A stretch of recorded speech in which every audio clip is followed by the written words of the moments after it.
السلام علیکم، میں ہوں فیصل تارڑ۔ دوستو، آج کا دن مسلمانوں کے لیے انتہائی بڑا ہے۔ آج کے دن مسلمانوں کو جشن منانا چاہیے، اللہ تعالیٰ کا شکر ادا کرنا چاہیے۔ آج کا دن اسلام کی جیت کا دن ہے، مسلمانوں کی جیت کا دن ہے، اور آج پوری دنیا کا سر فخر سے بلند ہونا چاہیے کہ بالآخر ہم مسلمانوں کے موقف کی جیت ہوئی ہے۔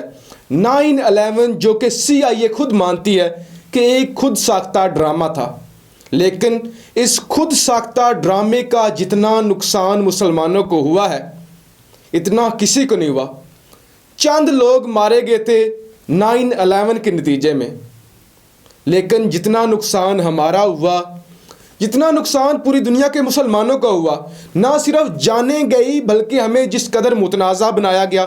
آپ کو اگر کوئی شلوار قمیض والا شخص نظر آتا ہے، آپ اسے گرفتار کر لیتے ہیں، آپ اس کی ریکی کرتے ہیں، آپ اسے مشکوک نظروں سے دیکھتے ہیں۔ آپ کو کوئی داڑھی والا شخص نظر آتا ہے، آپ اس کے منہ پہ تھوک دیتے ہیں۔ یہاں تک نوبت آئی، اور اسلامو فوبیا کے ذریعے پوری دنیا میں مسلمانوں کو بدنام کیا گیا، مسلمانوں کو کمزور کرنے کی کوشش کی گئی۔ اس ڈرامے کی وجہ سے افغانستان کا مستقبل تباہ ہوا، پاکستان میں 70,000 جانیں ضائع ہوئیں، اور مسلمان پوری دنیا میں بدنام ہوئے۔ اس سارے ڈرامے کی وجہ سے پاکستان آج بھی گرے لسٹ میں ہے۔ پاکستان کو جو کہ ترقی کر رہا تھا، تیزی سے آگے جا رہا تھا، جو کہ ایک ایٹمی ملک تھا، اس میں بڑے سے بڑے بحران آئے اور ملک کمزور ہوتا گیا۔ لیکن آج ہمیں اللہ کا شکر ادا کرنا چاہیے، اور آج ہم سپر پاور کے منہ پر تھوکتے ہیں اور سپر پاور کو کہتے ہیں کہ اگر تم اپنے آپ کو اتنی بڑی سپر پاور سمجھتے ہو، اگر تم اپنے آپ کو اتنی بڑی طاقت سمجھتے ہو، اگر تم اسلحے کو اتنی بڑی طاقت سمجھتے ہو اور خود کو سپر پاور کہتے ہو، تو تم نے افغانستان میں گھٹنے کیوں ٹیکے؟ اگر تم اپنے آپ کو اتنی توپ چیز سمجھتے ہو، تم مسلمانوں کو انتہا پسند کہتے ہو، تم مسلمانوں کو ٹیررسٹ کہتے ہو، تو آج تم نے گھٹنے کیوں ٹیکے؟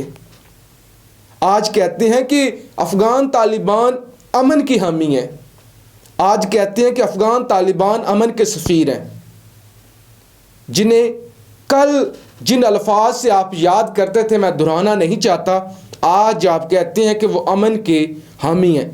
دوستو، آج 10 مارچ ہے، اور 10 مارچ کو معاہدے کے مطابق جو کہ پیس ایگریمنٹ ہوا ہے، اس کے مطابق افغان طالبان کو رہا کیا جانا تھا۔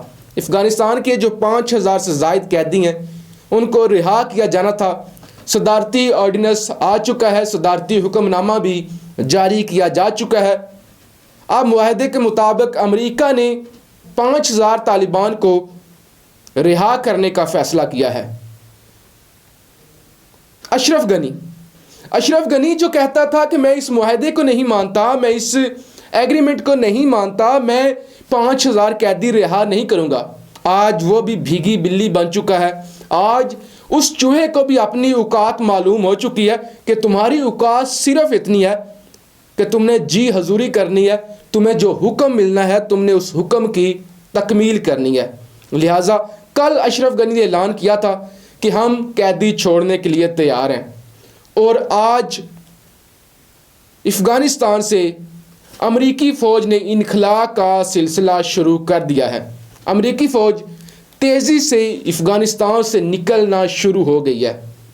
یہ لوگ شکر کر رہے تھے کہ ہمیں کوئی موقع ملے اور ہم نکلیں، حالانکہ ابھی بھی امریکہ کے یہ عزائم ہیں کہ کسی طرح سے ٹرمپ الیکشن جیت جائیں اور اس کے بعد ہم نیا پنڈورا باکس کھول دیں اور ہم کسی اور بہانے سے افغانستان میں رک جائیں۔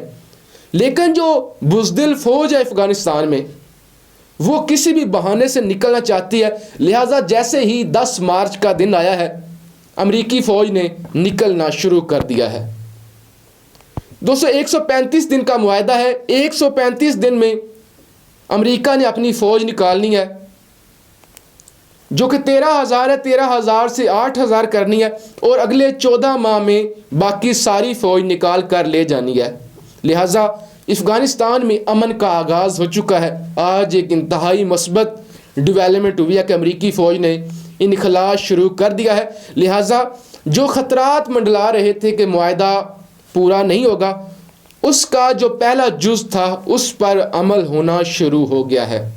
آج کے دن کی جو بڑی خبر ہے، مودی نے 17 مارچ کو بنگلہ دیش کا دورہ کرنا تھا، کیونکہ شیخ مجیب الرحمان جو کہ بنگلہ دیش کے بانی ہیں، بنگلہ دیش کے وزیر اعظم تھے، جنہوں نے بنگلہ دیش کو پاکستان سے علیحدہ کیا تھا، ان کی 17 مارچ کو سالگرہ ہے۔ 17 مارچ کو مودی نے بنگلہ دیش کا دورہ کرنا تھا، لیکن ڈھاکہ کی عوام نے یہ نعرے لگائے کہ ہم اس پاک سرزمین پر مودی کے گندے پاؤں ناپاک جسم کو نہیں پڑنے دیں گے، ہم مودی کو کبھی بھی قبول نہیں کریں گے۔ پورے بنگلہ دیش میں مظاہرے پھوٹ پڑے، پورے بنگلہ دیش میں احتجاج ہوا، لہٰذا اس کا نتیجہ یہ نکلا کہ مودی کو شرم آ گئی، مودی کو پتہ تھا کہ ادھر بھی لانتیں ہی پڑنی ہیں، لہٰذا اس نے بنگلہ دیش کا دورہ کینسل کر دیا ہے۔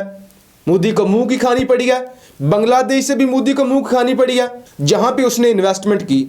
بنگلہ دیش کو مودی نے پاکستان کے خلاف کرنے کی کوشش کی، ہمیشہ سے پاکستان کے خلاف استعمال کیا، اور اسی دن دوسرے ہی دن، یعنی ایک دن بنگلہ دیش کا دورہ کینسل ہوا اور اسی ہی دن افغانستان میں امریکی فوج نے نکلنا شروع کر دیا، جو کہ مودی کو انتہائی ناپسند ہے، جو کہ مودی کو انتہائی ناگوار گزر رہا ہے۔ لہٰذا اب مودی نے دلی کو چھوڑ کر حیدرآباد میں مسلمانوں پر ظلم کرنے کا آغاز کر دیا ہے۔ جیسے دلی میں مسلمانوں کی قتل و غارت ہوئی، اب مودی حیدرآباد میں نیا ڈرامہ چاہ رہا ہے اور مسلمانوں کو سزا دینے کا مودی نے فیصلہ کر لیا ہے۔ لیکن ہمارے وزیر اعظم نے دنیا کے ہر فورم پر بتایا ہے، دنیا کے ہر فورم پر مودی کو گندا کیا ہے، دنیا کو بتایا ہے کہ یہ کس قدر انتہا پسند ہے، اور اس کے اثرات یہ ہیں کہ بنگلہ دیش سے بھی آوازیں اٹھ گئی ہیں، افغانستان سے بھی آوازیں اٹھ گئی ہیں۔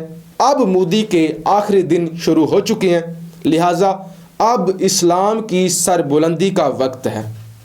یہ اچھا وقت ہے کہ ہم سب ایک ہو جائیں اور اسلام کی سربلندی کے لیے کام کریں، اسلام پہ نہ کمپرومائز کریں، اسلام کا مثبت چہرہ دنیا کے سامنے رکھیں، اپنی کامیابیوں سے، اپنے اچھے کاموں سے، اپنے مثبت رویے سے یہود و نصارہ کو بتا دیں کہ ہم عظیم قوم تھے، ہم عظیم علم کے وارث ہیں، ہم نے پوری دنیا کو ڈسکور کیا، ہم ایجادات کے بانی ہیں اور ہم ہی عظیم قوم رہیں گے۔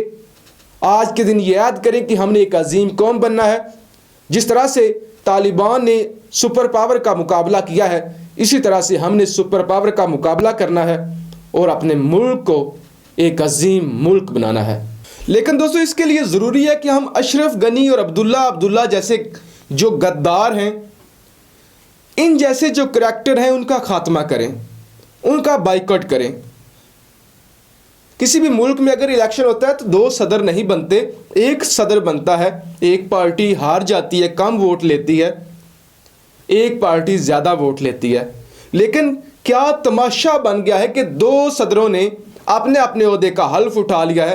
عبداللہ کہتا ہے کہ میں صدر ہوں اور اشرف غنی کہتا ہے کہ میں صدر ہوں۔ ایسے تو یہاں پہ میں اعلان کر دوں کہ میں صدر ہوں، پشاور میں کوئی بندہ اعلان کر دے کہ میں صدر ہوں، یہ تو وہی معاملہ ہو گیا کہ جس طرح سے پاکستان میں عیدیں ہوتی ہیں، ایک دن پشاور میں عید ہوتی ہے، دوسرے دن وزیرستان میں عید ہوتی ہے، اور پھر تیسرے دن پاکستان میں، پورے پاکستان میں عید ہوتی ہے۔ لہٰذا یہ ان لوگوں نے مذاق بنا کر رکھ دیا ہے۔ یہ لوگ مسلمانوں کا سودا کرتے ہیں، یہ لوگ مسلمانوں کے مفادات کا سودا کرتے ہیں، مسلمانوں کو بدنام کرتے ہیں۔ ایسے کریکٹر صرف اور صرف افغانستان میں نہیں، پاکستان میں بھی ہیں، بھارت میں بھی ہیں۔ اسد اویسی جیسے لوگ بھارت میں بھی ہیں اور پاکستان میں بھی ایسے کئی لوگ ہیں۔ لہٰذا ہم نے ان سب کو پہچاننا ہے، ان سب کا خاتمہ کرنا ہے اور اپنے دین کا، اپنے ملک کا نام روشن کرنا ہے اور دنیا پر حکومت کرنی ہے۔ ہم نے اپنے مقصد کو نہیں بھولنا۔